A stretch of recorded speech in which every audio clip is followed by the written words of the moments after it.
Fala galera, tudo bem com vocês? E aí, Ali Jordana, como vocês estão? Espero que vocês estejam ótimos, né? Nós tivemos aí a prova do CFO, do Corpo de Bombeiros daqui de Minas.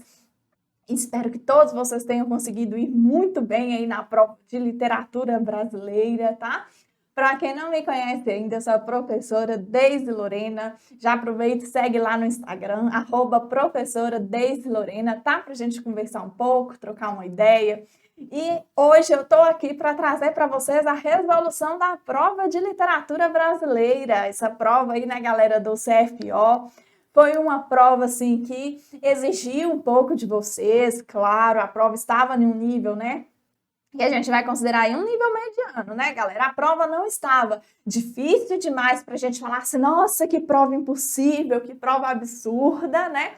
Mas a prova não estava também fácil, a gente não podia falar que foi uma prova para ser feita assim com tranquilidade, mas era uma prova foi uma prova muito bacana, trouxe textos lá muito bons para a gente ler, né? Trouxe muitos poemas.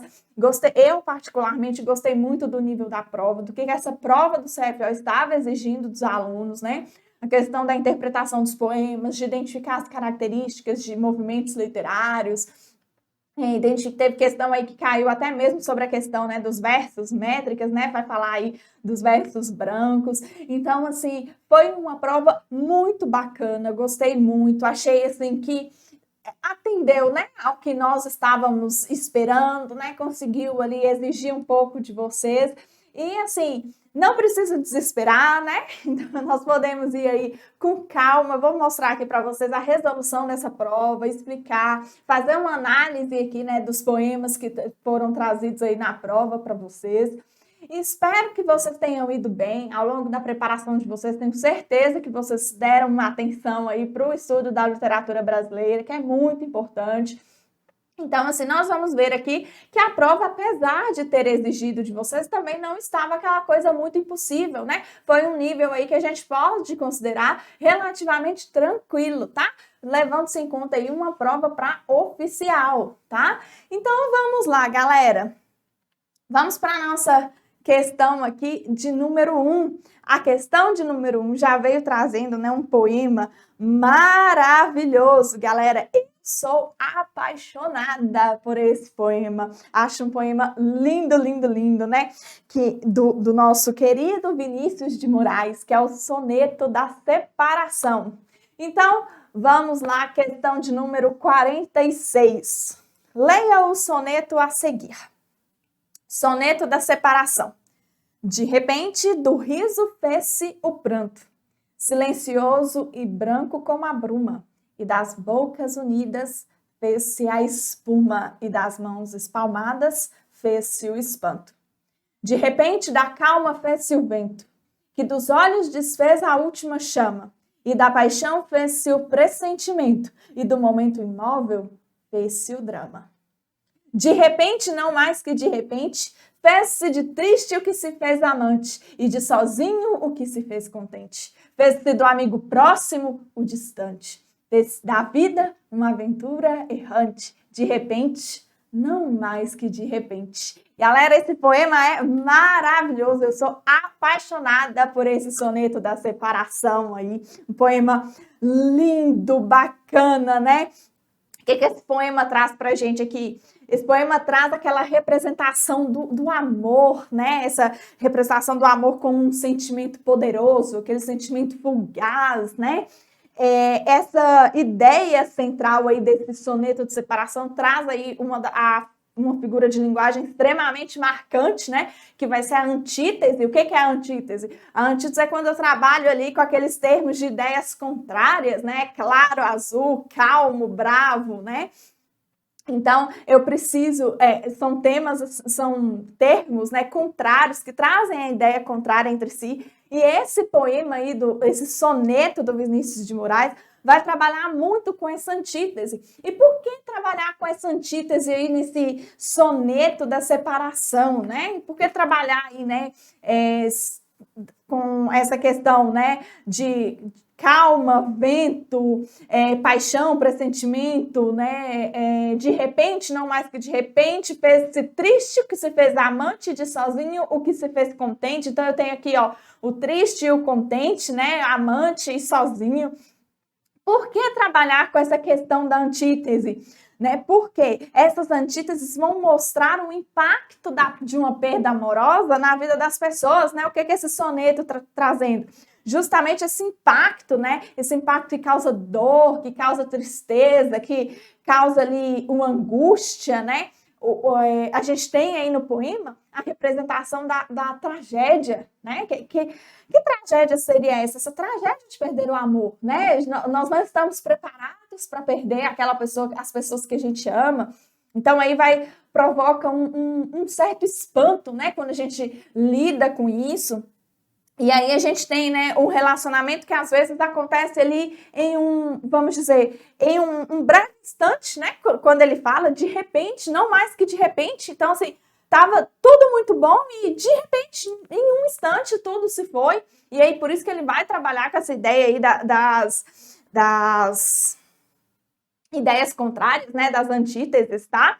E aí, quando a gente vai analisando um pouco mais o poema, a gente percebe que o próprio nome, né, já indica, né, soneto da separação. Então, o próprio nome já indica a separação e as mudanças que essa separação vai trazer. Então, de forma assim, rápida e inesperada, né, ele já começa aqui, ó, de repente, do riso fez-se o pranto. Então já começa assim, de uma forma bem rápida, tudo começa a se alterar, a felicidade vira tristeza, o beijo vira raiva, as mãos abertas no acolhimento passam para o rosto em forma de espanto, a calma já é substituída por aquele movimento de vento, a paixão começa a se tornar desconfiança, o momento que estaria ali, aquele momento parado, já começa a se transformar em desastre, o amante já está triste, o contente já está sozinho, e o amigo próximo já é afastado, e a vida começa a ficar ali, né, totalmente sem destino. Então, por meio dessas mudanças que o autor vai trazendo aí, né, nessa questão, falando sobre a separação, a gente tem a descrição de um eu lírico que está agora. Como que está esse meu eu lírico? Triste, desconfiado, sozinho, né? Se sentindo solitário. Então, tem toda essa questão, né? Nossa, eu perdi aquela pessoa amada, então eu não estava preparado para lidar com isso. Então, é um soneto muito bacana, né? Tem uma musicalidade bacana aí dentro desse soneto. Então, assim, achei uma escolha maravilhosa da banca de trazer esse soneto pra gente. Na minha opinião, é um dos poemas mais belos que a gente tem aí na nossa literatura brasileira. Mas já fiz aqui uma breve análise do poema para vocês, né? Falando um pouco aí sobre qual que era a intenção do autor, né? Ao escrever esse soneto. E aí, vamos ver agora o que a questão estava pedindo para a gente a respeito desse soneto. Assinale a alternativa que apresenta corretamente um verso do soneto em que há antítese. Então, tá pedindo aqui, galera, justamente a antítese, que é o que eu falei com vocês, né? O autor vai usando aí dessa antítese para mostrar mesmo a perda humana, né? Por que o autor utiliza antítese, galera? Antes de resolver a questão, vamos pensar um pouquinho nisso aqui. Por que da escolha dessa figura de linguagem da antítese? Olha só, o poema, né? O soneto chama-se Soneto da Separação. Então, ele está trazendo essas antíteses, né? Justamente para enfatizar aqueles conflitos vividos pelo eu lírico na hora de separar, né? Estava tudo muito bem e, de repente, tudo desmoronou. E aí, então, ele vai trazendo, né, essa questão de contente, triste, amante sozinho. Então, quando ele vai trazendo isso, ele está querendo fazer o quê? Ele está querendo reforçar, ele está querendo enfatizar o sofrimento, né? Na verdade, não é reforçar, é enfatizar o sofrimento vivido pelo eu lírico quando ele perdeu ali, quando ele teve que lidar com essa questão da separação. Então, agora que a gente já sabe aí, né, o objetivo de utilizar essa antítese, vamos identificar aqui em qual verso que a gente vai ter a antítese. Na letra A, silencioso e branco como a bruma. Eu tenho antítese aqui? Não, não tem antítese aqui, tá, galera? A gente não tem. Na letra B, que dos olhos desfez a última chama. Também não tenho antítese aqui. Não tenho ideias opostas, né? Não tenho palavras de sentido opostos. De repente, da calma fez-se o vento. Eu até falei com vocês lá no início, quando a gente começou a análise do poema, né? Que a calma já é substituída pelo momento de vento, né? Então, eu tinha ali uma calmaria, de repente começa a ventar. Então, aqui sim eu tenho essa ideia de antítese, tá? E na letra D, de repente, não mais que de repente, também eu não tenho antítese aqui. Eu só tenho um reforço, né? Às vezes vocês poderiam pensar assim, ah, mas está trazendo aqui o não. Só que aqui é só um reforço, né? Foi de repente mesmo, bem de repente aquilo ali. Então, eu não tenho ideia contrária aqui, tá? Eu tenho ideia contrária na letra C. De repente, da calma, fez-se o vento, né? A minha antítese está presente nisso aí. Calma e vento. Então, aí, a resposta da minha questão número 1, questão super tranquila, tá, galera? Era, então, a alternativa C, a minha resposta. Vamos continuar. Questão de número 47, tá? Questão 47, leia o poema a seguir, extraído do livro Morte e Vida Severina, de João Cabral de Melo Neto. Também gosto muito desse poema, tá, galera? Acho, assim, um poema que, leitura obrigatória, tá? Quem nunca leu esse poema, quem nunca leu a obra aí, Morte e Vida Severina, não sabe o que tá perdendo. É lindo, é bonito, toca muito a gente, né? Porque o poema vai falar justamente sobre essa questão do retirante, né? Do retirante nordestino. E é um poema muito bacana que leva a gente a refletir um pouco sobre diversas questões econômicas, sociais, culturais. É uma obra assim, que a gente tem na literatura brasileira assim, incrível. Eu acho que todo mundo deveria ler essa obra, porque, assim, galera, realmente vale muito a pena, tá? Mas vamos lá para a nossa questão 47.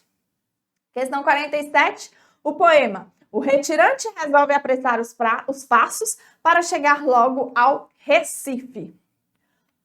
Nunca esperei muita coisa, digo a vossas senhorias. O que me fez retirar não foi a grande cobiça. O que apenas busquei foi defender minha vida de tal velhice que chega antes de se inteirar 30. Se na serra vivi 20, se alcancei tal medida, o que pensei retirando foi estendê-la um pouco ainda. Mas não senti diferença entre o agreste e a caatinga. E entre a caatinga e aqui a mata, a diferença é a mais mínima. Está apenas em que a terra é por aqui mais macia. Está apenas no pavio, ou melhor, na lamparina. Pois é igual o querosene, que em toda parte ilumina. E quer nesta terra gorda, quer na serra. De caliça, a vida arde, sempre com a mesma chama mortiça. Agora é que compreendo por que em paragens tão ricas o rio não corta em poços como ele faz na caatinga. Vive a fugir dos remansos e que a paisagem o convida. Com medo de se deter, grande que seja a fadiga. Sim, o melhor é apressar o fim desta ladainha. O fim do rosário de nomes que a linha do rio enfia. É chegar logo ao Recife. Derradeira Ave Maria do Rosário, derradeira invocação da ladainha. Recife, onde o rio some e esta minha viagem se fina. Então, galera, olha só que poema maravilhoso, né? O que a gente tem aí nessa obra, né? Morte e Vida Severina? O que o João Cabral de Melo Neto trouxe pra gente? Nessa obra, né, eu tenho aí o percurso da morte e vida desse retirante, né? Quem era o retirante? Era o Severino, né? E aí, quem é o Severino? Severino é um retirante, né, que é entre tantos outros ali que tem o mesmo nome, a mesma cabeça grande, né, quando a gente lê a obra, a gente vê essa questão, né? O autor deixa isso bem claro. E ele tem também o mesmo destino trágico do sertão ali, de todos os sertanejos, né? De todos os nordestinos, que é o quê? Morrer ali na casa ali dos 20 e poucos anos de velhice e antes dos 30 pela fome, né? A fome que se passa, né?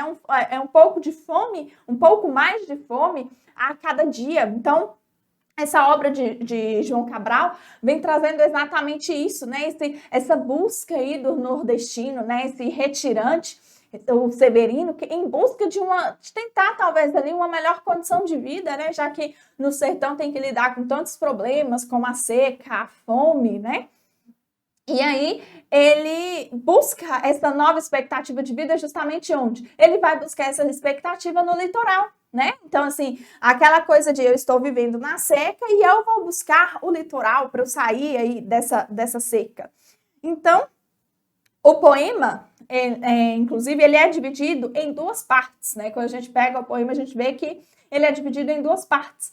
A primeira parte do poema é o caminho até Recife, né? Então, a gente tem aí o percurso do Severino até ele conseguir chegar em Recife. E a segunda parte já é a estadia dele lá na capital pernambucana. Quando ele chega ali na capital pernambucana, então a gente já tem a segunda parte do poema. E aí, quando a gente olha assim o poema, que a gente vê palavras como rio, fio, né? Que a gente vai vendo essas palavras aí, ó. Aqui. Quando ele fala assim, né, do rio, do fio, aí ele fala dos advérbios aqui, linha, né? Aqui, ó, a linha do rio enfia, né? Então, quando ele está usando essas palavras, o rio some, aqui ele fala também, né? O rio some. Então, quando ele usa essas palavras, e ele tem a questão dos advérbios também, né? Ele usa muito os advérbios lá e aqui, né? Quando ele fala que, vamos voltar um pouquinho aqui no poema, né? Não sentia diferença entre o agreste e a caatinga, e entre a caatinga e aqui a mata. A diferença é a mais mínima, né? É por aqui mais macia, entenderam? Então, o que eu tenho aqui? Ele usa esses advérbios, né? Lá, aqui, essas palavras, elas vão se contrapondo, né? Porque é para mostrar mesmo essa diferença aí das terras, diferença dos lugares em que, conforme ele vai percorrendo. E aí, o que acontece? Ele chega no Recife e ele vai anunciar que a sua viagem chegou, né? E ele fala aqui, ó, chegar logo ao Recife, derradeira Ave Maria do Rosário, derradeira invocação da ladainha. Recife, onde o rio some e esta minha viagem se fina. O que é isso? Minha viagem se fina. A viagem acaba, né? Então, aí ele vai ele fala aí, usando essa palavra rio, é uma metáfora, né?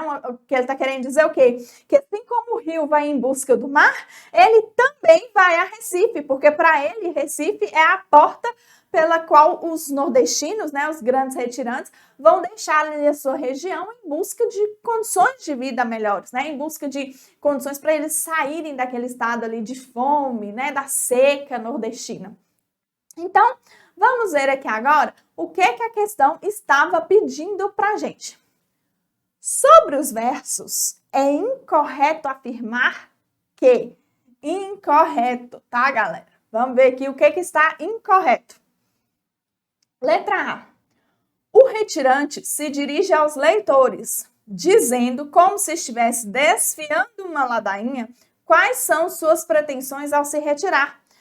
Olha só, se a gente volta lá no soneto, nos primeiros versos aqui, ó, eu já percebo, nunca esperei muita coisa, digo a vossas senhorias. Então, o que acontece aqui? Ele se dirige, sim, aos leitores, tá? Então, aqui a letra A, correta. Letra B. Os desejos do retirante não são imensos, pois ele demanda apenas uma vida minimamente digna. Se a gente volta, vamos voltar aqui no texto? Aqui.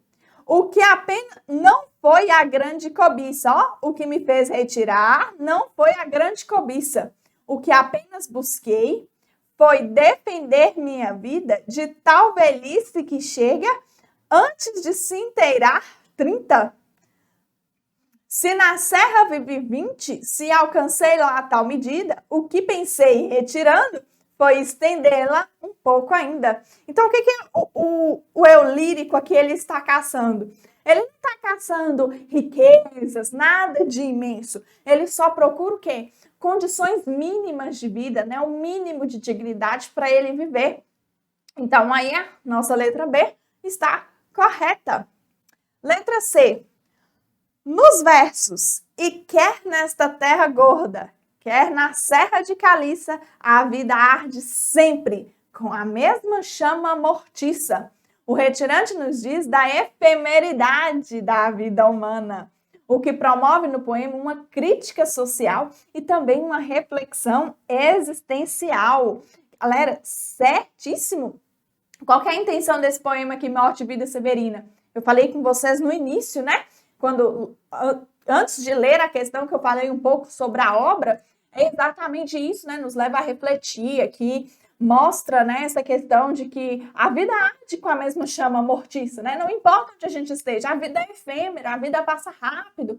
Claro que em alguns lugares a gente tem mais dificuldades que em outros, mas o que a gente sabe mesmo é essa efemeridade da vida, então a gente precisa pensar um pouco mais, refletir um pouco mais. Então o poema nos leva, assim, a essa reflexão e chama a atenção mesmo para essa efemeridade da vida, tá? Então aí a minha letra C está correta. A letra D. O fato de o rio não se deter nos remansos, a que a paisagem o convida, é o medo de que a sua vida pare. Mas isso no poema não tem nada a ver com a vida do retirante. Galera, a incorreta é essa aqui, sem sombra de dúvidas, né? Quando a questão está falando que o fato de o rio não se deter nos remansos, a que a paisagem o convida, é o medo de que a vida pare. Mas isso no poema não tem nada a ver com a vida do retirante? Tem? Claro que tem. Quando ele ainda fala aqui, ó, nos últimos versos, sim, o melhor é apressar o fim dessa ladainha, chegar logo ao Recife, né? E ele está sempre falando aí no decorrer dos versos que ele está querendo prolongar um pouco mais a sua vida, né? Então, a resposta aí dessa minha questão de número 47 é letra D, tá, galera? Então, vamos lá. Questão de número 48. A questão de número 48, galera, trouxe aí um poema de Adélia Prado.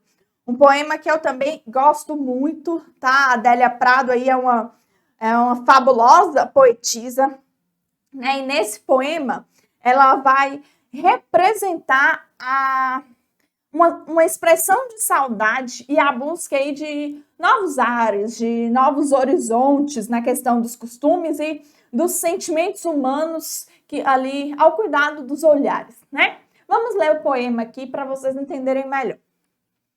Leia o poema a seguir, extraído do livro O Coração Disparado, de Adélia Prado. Órfã na janela. Estou com saudade de Deus, uma saudade tão funda que me seca. Estou como palha e nada me conforta. O amor hoje está tão pobre, tem gripe, meu hálito não está para salões. Fico em casa esperando Deus, cavacando a unha, fungando meu nariz choroso, querendo um pôster dele no meu quarto, gostando igual antigamente da palavra crepúsculo. Que o mundo é desterro, eu toda a vida soube. Quando o sol vai-se embora, é para a casa de Deus que vai, para casa onde está meu pai. Olha que poema bonito, galera, forte, né? Se a gente analisa aqui, o poema tem, assim, traços muito fortes, né? Traz, assim, algumas emoções pra gente, né? Que é a função mesmo da poesia, né, galera? Convenhamos, a poesia, a literatura, ela existe para incomodar, né? A função da literatura é causar um incômodo, é nos levar à reflexão. A literatura quer isso da gente, incomodar. Se a literatura não causar um incômodo, tem alguma coisa errada. E esse poema aí da Adélia Prado, né, quando ela está falando aí sobre esses sentimentos, né, sobre essa questão da órfã na janela, o que ela está querendo dizer? Essa questão, a janela aí é uma representatividade, que essa janela representa o quê? Representa a esperança de uma realidade que está ali externa a gente, né? É bem externa ao que a gente vê.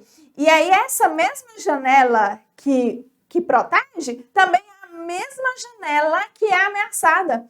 A mesma janela que está dando vista aos olhos é a mesma que apresenta aquele medo que a gente tem ali nas ruas, né? Então, com essa janela trancada, nós temos se eu tranco a janela, eu consigo ali me proteger. Mas, intimamente falando, a janela precisa estar aberta para que a gente consiga ter novos ares para adquirir conhecimento, adquirir sabedoria, né? Então, essa janela ela traz uma representatividade aí no poema da Adélia Prado, traz uma representatividade enorme, que aí a gente pensar assim, ou eu tranco a janela, mas aí eu vou ficar protegida, mas aí eu já não tenho mais, eu não vou conseguir mais receber aquele conhecimento. Mas eu posso também abrir a janela, receber o conhecimento, receber a sabedoria, né? Conviver, olhar o mundo com outros olhos, mas e a minha proteção? Como que fica, né? Então, assim, é um poema bem representativo aí, esse poema da Adélia Prado, né?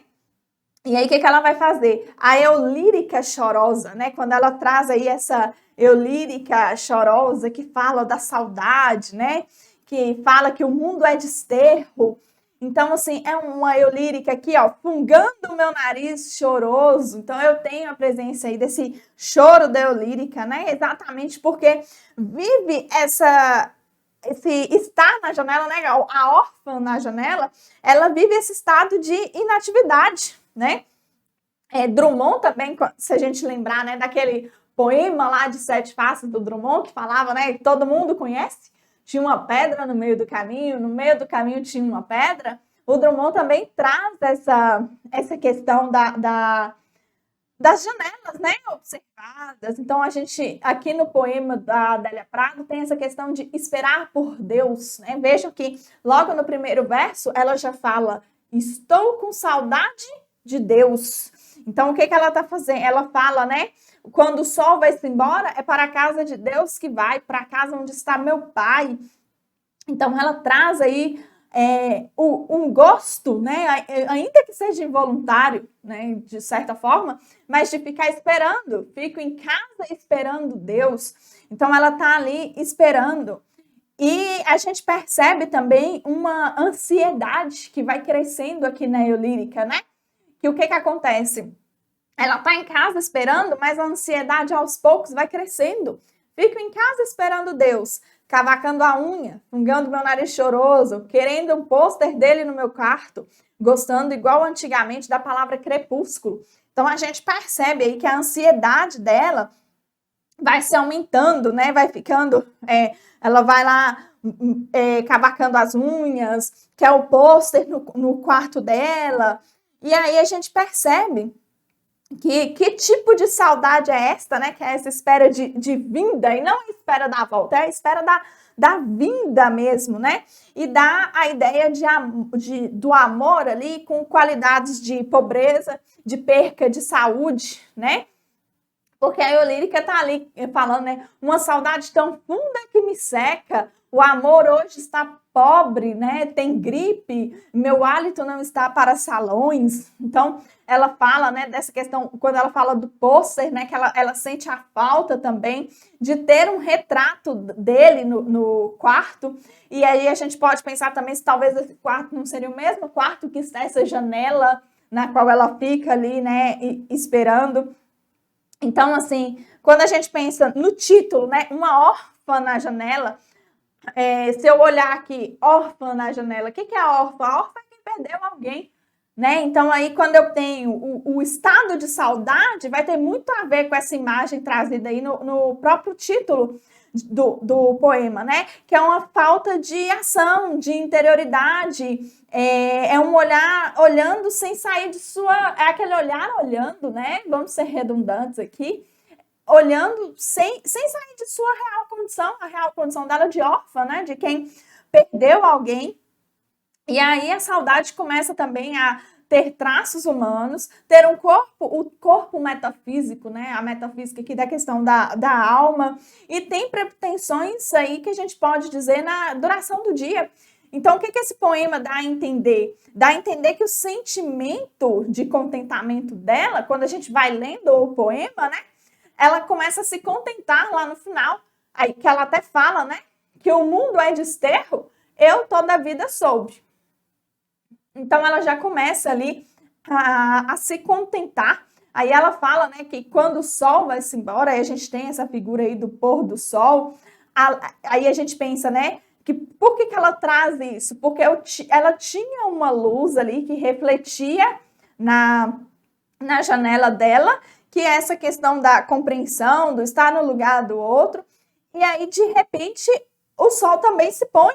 E aí o poema também tem um caráter que a gente pode dizer assim, um tanto quanto convencional, porque quando ela fala que o sol vai embora, é para a casa de Deus que vai.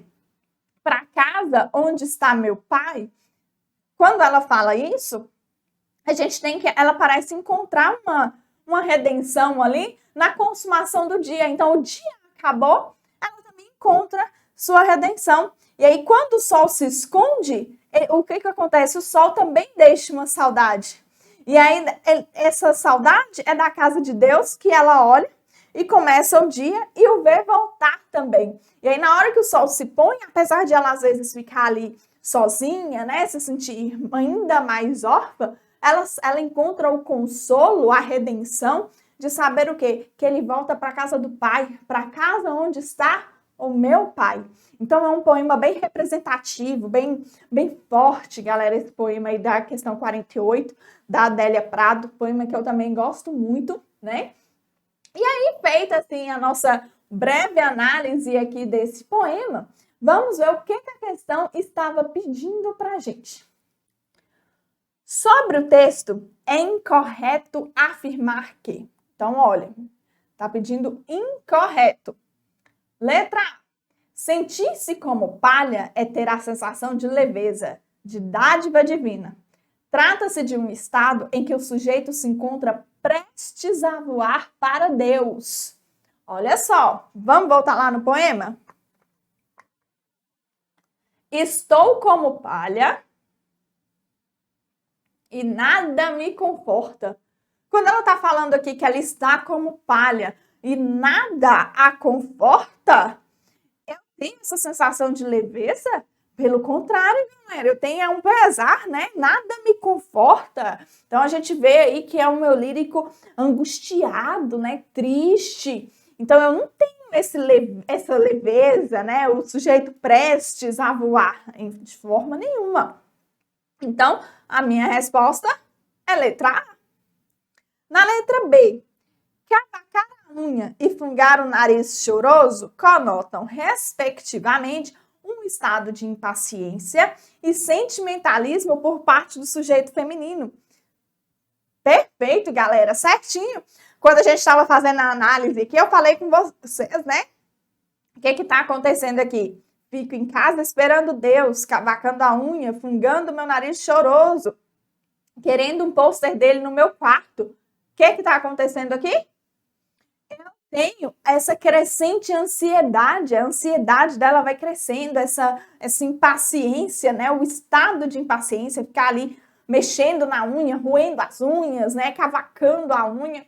E o sentimentalismo, o nariz choroso. Então, a eulírica, ela o quê? Ela chora, né? Ela tá chorosa, tá triste. Então, eu tenho aí essa presença desse sentimentalismo por parte do sujeito feminino. Tá? Na letra C, o desejo de um pôster de Deus no quarto aponta para a necessidade de algo concreto, de algo que possa trazer a lembrança do ser divino.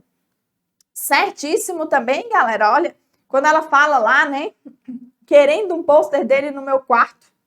Então, quando ela fala que ela quer o pôster dele no quarto, ela tá querendo o quê?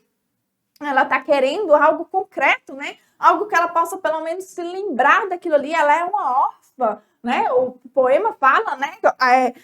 Órfã na janela.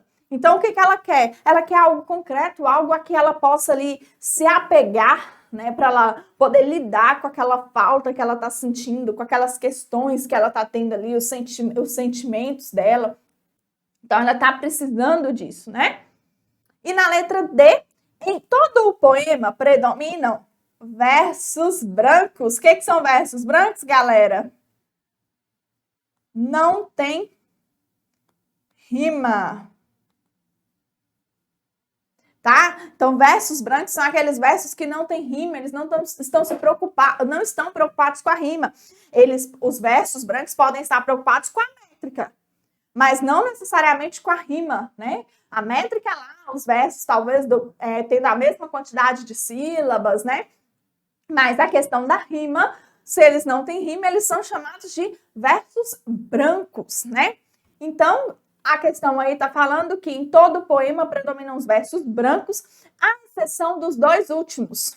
Então, se a gente voltar aqui, ó, estou com saudade de Deus, uma saudade tão funda que me seca. Estou como uma palha e nada me conforta. O amor hoje está tão pobre, tem gripe, meu hálito não está para salões. Realmente, a gente vai vendo, o poema não tem rima. Só que aí, nos dois últimos versos, o que eu tenho? Quando o sol vai-se embora, é para a casa de Deus que vai. Para a casa onde está meu pai. Aqui sim, eu tenho rima. Então, os meus dois últimos versos, eu tenho sim essa presença da rima, tá? Mas no poema em geral, eu não tenho. Então, eu tenho sim essa predominância de versos brancos, versos que não se preocupam com a rima, tá? Então, a resposta da nossa questão aí ficou letra A. Questão agora, vamos para a próxima, questão de número 49, galera. A questão 49, ela vai falar aí sobre os movimentos literários, especificamente o modernismo e o pré-modernismo brasileiro.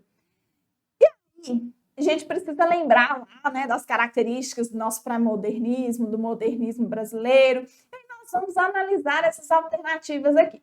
Então, o que é correto afirmar aí, né, que a questão está pedindo, o que é correto afirmar em relação ao pré-modernismo e ao modernismo brasileiro?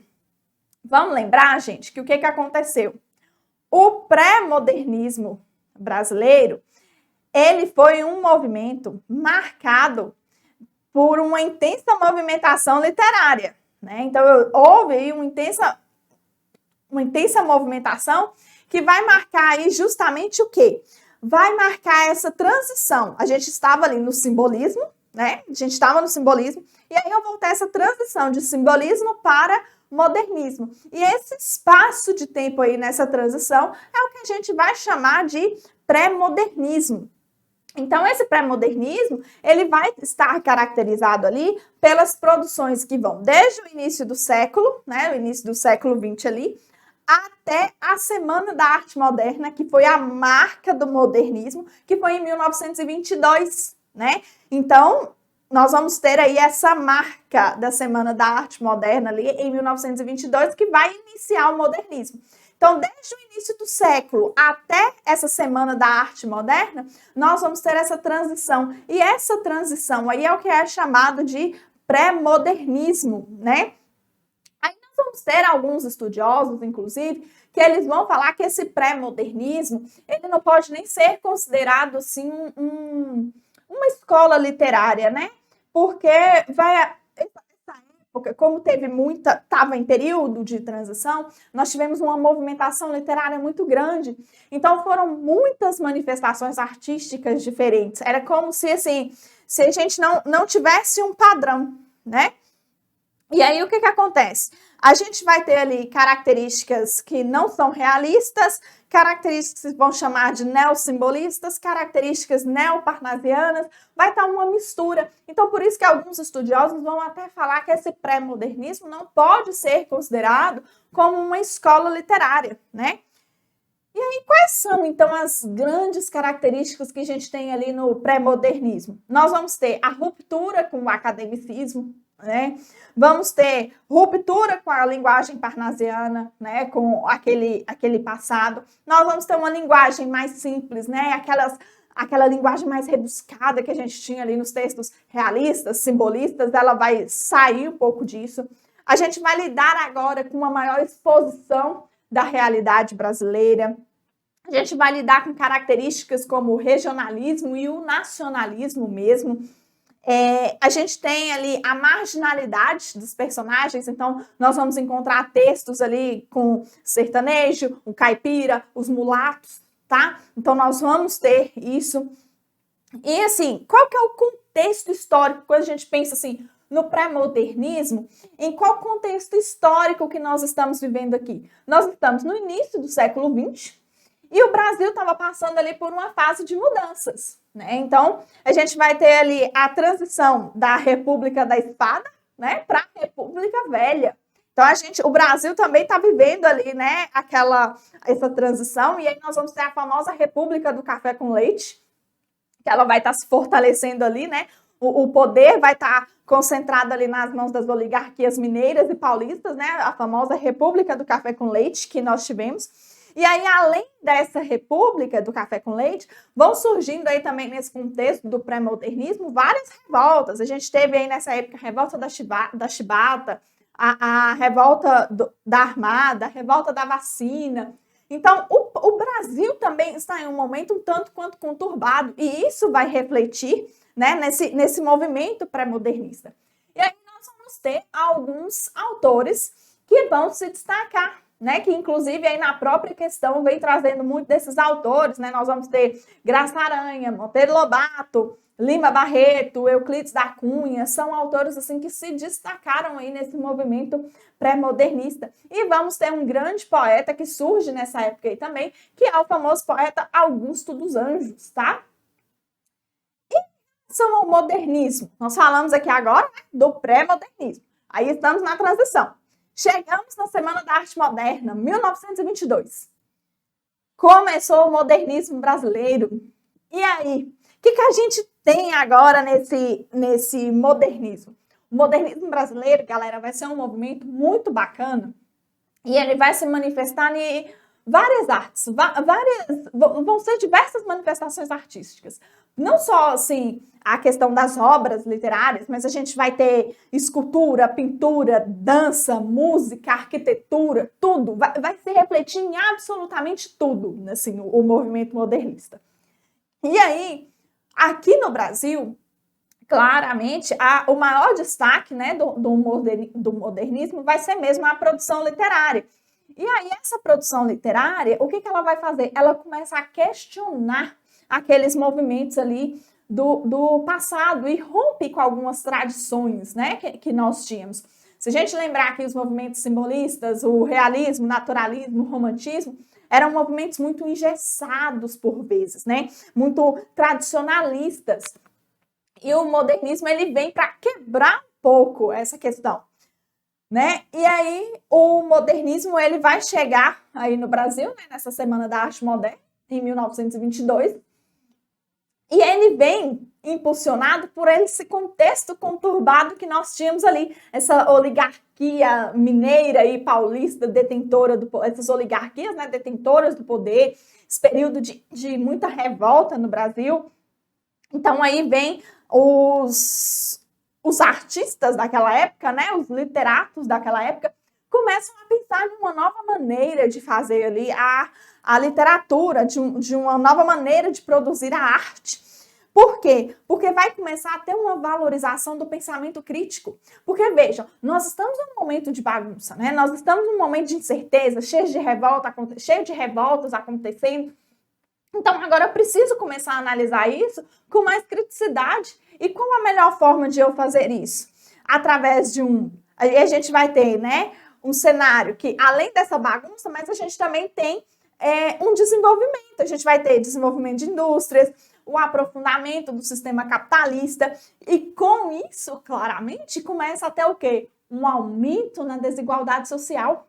E aí, agora, diante desse cenário, eu preciso pensar melhor. Eu preciso ter um senso crítico maior. E aí, a partir do momento que eu tenho esse senso crítico, qual a melhor maneira que essas pessoas encontraram ali de manifestar seu pensamento? Através da literatura. E aí a gente tem também, nesse momento, estão ocorrendo também os diversos, né, problemas mundiais, os grandes conflitos mundiais, né, as guerras que nós tivemos, as guerras mundiais, a Revolução Russa, começam a surgir os movimentos totalitários, né, surge aí nessa época. Então, essa corrente modernista, ela vai perdurar aí até depois dos anos 50 ali, quando acaba a Segunda Guerra Mundial. E aí tem algumas características marcantes do modernismo. Quais são essas características marcantes? O rompimento lá do academicismo, ele vai se tornar mais forte, né? Ele começa lá no pré-modernismo, mas ele vai se concretizar mesmo no modernismo. Então, rompe aqueles moldes acadêmicos. E aí, com isso, a gente vai ter uma valorização da experimentação, a gente vai ter uma liberdade criativa e liberdade de expressão. A gente tem o uso da espontaneidade dos poetas, né? Então não precisa mais, a gente viu aqui agora o poema da própria Adélia Prado, né? Que lida muito com os versos brancos, então a gente vai sair do formalismo. A gente vai ter ali também uma busca de uma aproximação da linguagem mais próxima do povo, né? Uma linguagem mais popular. Então, o modernismo ele vem trazendo ali diversas quebras que nós tínhamos dos outros movimentos que eram mais tradicionais. O modernismo vem quebrar tudo isso. E aí, o evento vai trazer aí grandes nomes para a nossa literatura brasileira, essa escola literária modernista. E aí nós vamos ter o Mário de Andrade, o Oswald de Andrade, o próprio Manuel Bandeira, o Carlos Drummond, Cecília Meirelles, Raquel de Queiroz, foram grandes nomes aí desse movimento literário que nós tivemos, tá? Então, uma breve revisãozinha aqui, né, sobre o pré-modernismo e o modernismo. Eu adoro a literatura, por isso acho que eu me empolgo um pouco na hora de falar sobre isso. Mas vamos agora pensar aqui na nossa questão. Fizemos aqui essa breve revisão desses movimentos, né? Então, agora já dá para a gente aí ter relembrado um pouco os conceitos para resolver nossa questão de número 49.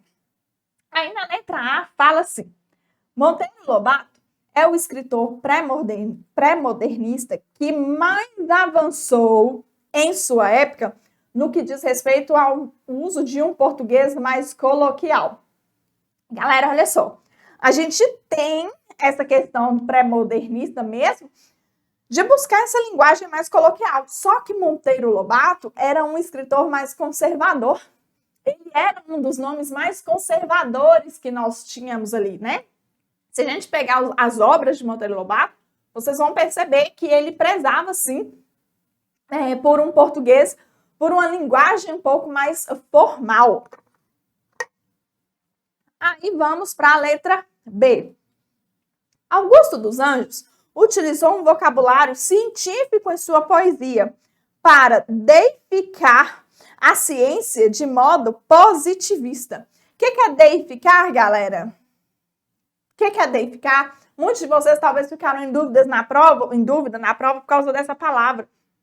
Deificar significa endeusar, tá? Então, Augusto dos Anjos utilizou um vocabulário científico em sua poesia para endeusar a ciência de modo positivista? De jeito nenhum. Quando a gente pega lá as obras de Augusto dos Anjos, o que a gente percebe é exatamente o quê? A gente percebe ali que ele quer incomodar, que ele quer trazer uma crítica, né? Que ele quer trazer toda a angústia dele para fora. Então, ele não tem essa coisa de endeusar a ciência. Na letra C, Manuel Bandeira, ao falar-nos incessantemente da putrefação da carne, demonstra uma obsessão pela morte. Gente, olha só, o Manuel Bandeira, ele vai trazer nas obras dele fatos de cotidiano, infância, saudade. Ele até fala também algumas coisas sobre a doença, mas ele não tem, né, essa questão de falar incessantemente sobre a putrefação da carne, essa obsessão pela morte. Manuel Bandeira não tem isso, tá? O que a gente vai encontrar muito isso é no Augusto dos Anjos, que está ali na letra B, né? Que é quando o Augusto dos Anjos fala muito sobre a dissolução da matéria humana, ele usa versos violentos e tensos, né? A gente tem lá um dos poemas mais famosos dele, né? Que ele fala, né? Escarra nessa boca que te beija. Então são versos tensos, versos que incomodam mesmo. A gente tem isso mais no Augusto dos Anjos, o Manuel Bandeira não, tá? Então, letra D. A Semana de Arte Moderna, encabeçada pelos artistas em São Paulo, isso mesmo, aconteceu lá no Teatro de São Paulo, desencadeou uma revisão da literatura e das artes brasileiras, certinho. A gente tem agora, né, surge um novo movimento literário, ali surge com novas perspectivas, rompimentos, né, vamos romper com as tradições, vamos fazer coisas novas. Então, é basicamente isso que esse movimento literário, ele traz, né? Então, trouxe ali uma revisão. Olha, o que a gente fez até agora? Não, vamos fazer diferente. Agora a gente já vai olhar mais para dentro do Brasil, vamos trazer ali críticas sociais, vamos romper com o academicismo, com as formalidades, né?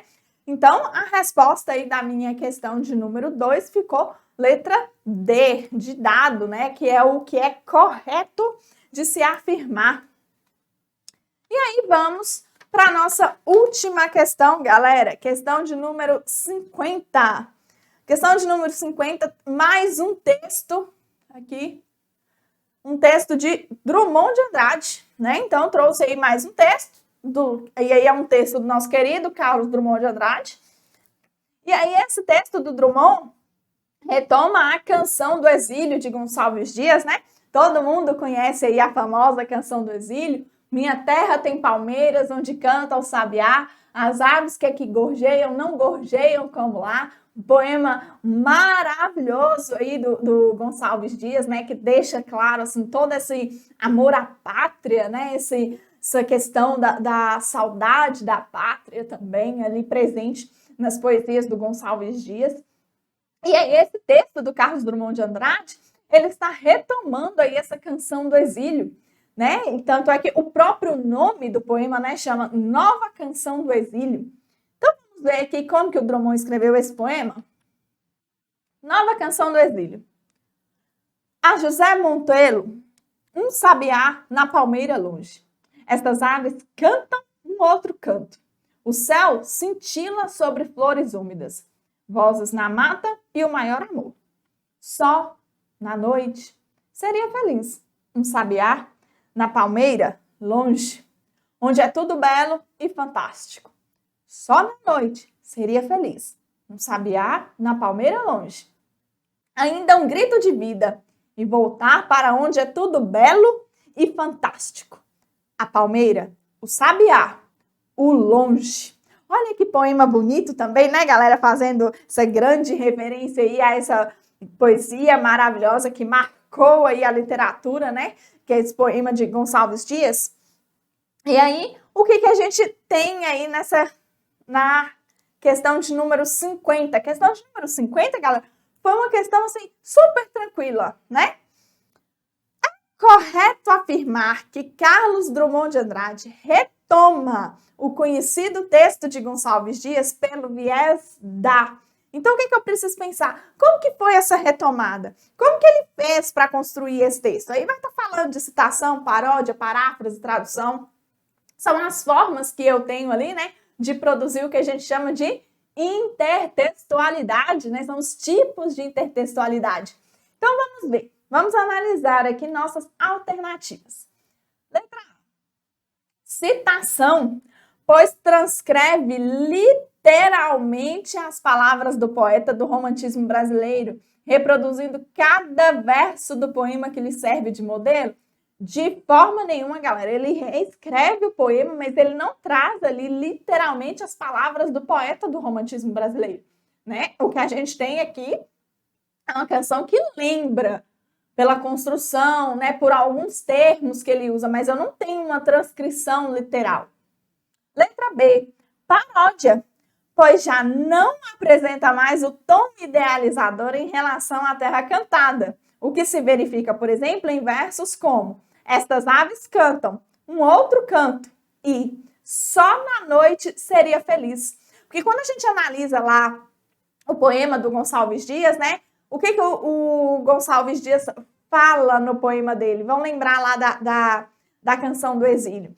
O Gonçalves Dias, ele vem e fala: minha terra tem palmeiras, onde canta o sabiá, as aves que aqui gorjeiam, não gorjeiam como lá. Tem uma outra parte do poema que ele fala: não permita, Deus, que eu morra, sem que volte para lá, sem que aviste as palmeiras onde canta o sabiá. Então tem toda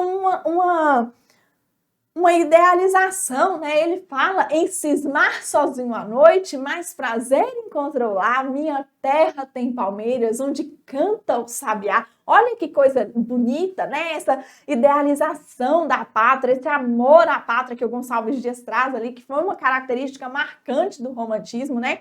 E aí, quando a gente pega o poema aí do Drummond, ele tá falando mesmo aqui, ó, só na noite seria feliz, né? Quando ele fala aqui que só na noite seria feliz, aí ele fala, né, que estas aves cantam um outro canto, né? E aqui novamente ele fala só na noite seria feliz.